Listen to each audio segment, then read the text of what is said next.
As a young girl, I always hung out around the cooks. One of my most fondest memories is preparing fresh pasta, specifically gnocchi, with my aunt, my grandmother, and my mother. We would spend hours at a big round table in my parents' basement, and we'd be rolling out the gnocchi on the prongs of a fork to get that ridge effect.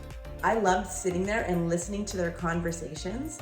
They were mostly in Italian, but I still understood a lot of it. After the gnocchi were ready, they were used in a big family meal. My favorite way to eat gnocchi is with a beef Bolognese sauce.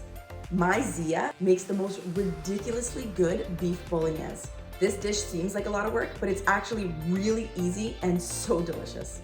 Okay, let's get started. Start by dicing your onions, carrots, and celery. Now you're gonna soften those onions and then soften the rest of the vegetables.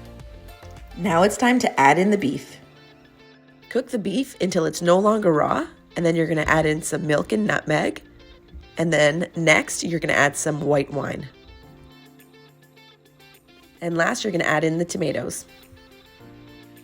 Now this is gonna cook low and slow for about 3.5 hours.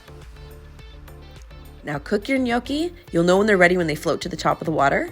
And then add on your beef bolognese. Finish it off with some freshly grated Parmigiano Reggiano.